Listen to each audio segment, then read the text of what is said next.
नमस्कार, Bharat new live 24 में आपका स्वागत है। मैं दिनेश कुमार पंडित। आज बात करते हैं विश्व धरोहर ज्ञान भूमि बोध गया, जहां पर आज अंतर्राष्ट्रीय मेडिटेशन सेंटर में राष्ट्रीय बौद्ध महासभा का 3 दिवसीय 12, 13 एवं 14 अक्टूबर 2000 को महाधिवेशन का आयोजन किया जाएगा। उस स्तर पर आज माननीय सचिव बौद्ध महासभा के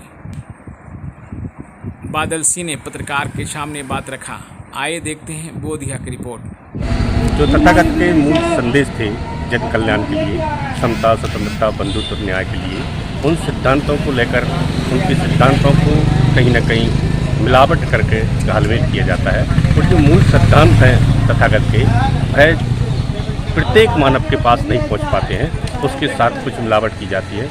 उन मूल सिद्धांतों को बताने के लिए भारतवर्ष के 37 राज्यों के जो बौद्ध अनुयायी आएंगे, उनकी कार्यशाला 3 दिन रहेगी और समता, स्वतंत्रता, बंधुत्व और सामाजिक न्याय के लिए उनको कार्यशाला में विशेष शिविर दिए जाए। शासन को अपने जो राजधर्म है और कॉन्स्टिट्यूशन, उसके राइट्स क्या हैं, सिविलियंस के, नागरिकों के क्या अधिकार हैं, तो शासन को राजधर्म का पालन करना चाहिए। जनता के द्वारा और जनता के लिए शासन की जो कानून की व्याख्या है, उसके अनुसार कार्य करने की हम उनसे अपील करते हैं।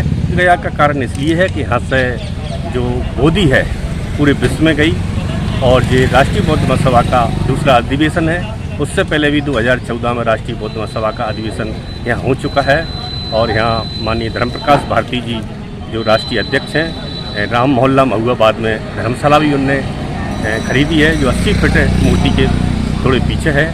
तो उनका यही संदेश है कि बोध गया से जो पूरे विश्व में नॉलेज गया, तो राष्ट्रीय बौद्ध महासभा के जो बाबा साहब के द्वारा जो बुद्ध को कैसे फॉलो करना चाहिए, बुद्ध एंड धम्मा में बताया गया है। तो बुद्ध के मूल सिद्धांत और बाबा साहब के समतावादी मूल सिद्धांत, और जो उनका पवित्र ग्रंथ है जो उन्होंने पिछले अपने जीवन के 5 वर्षों में बनाया, दी बुद्ध एंड धम्मा, बुद्ध और उनके धम्म के मूल सिद्धांत, मानव कल्याणकारी जो संविधान है, उसको लागू करने के लिए यहाँ से पूरे भारत में पवित्र विचारधारा जाए, इसलिए यहाँ रखा गया है। तो है कि बौद्धों का जो रवैया वो बुद्धिज्म को भी मानते हैं, उसके साथ साथ अन्य धर्मों के सिद्धांतों को भी मानते हैं। इस कारण से मूल जो बुद्धिज्म है उस तक आम आदमी तक वो चेतनाएँ नहीं जाती जो बुद्ध की चेतनाएँ थीं।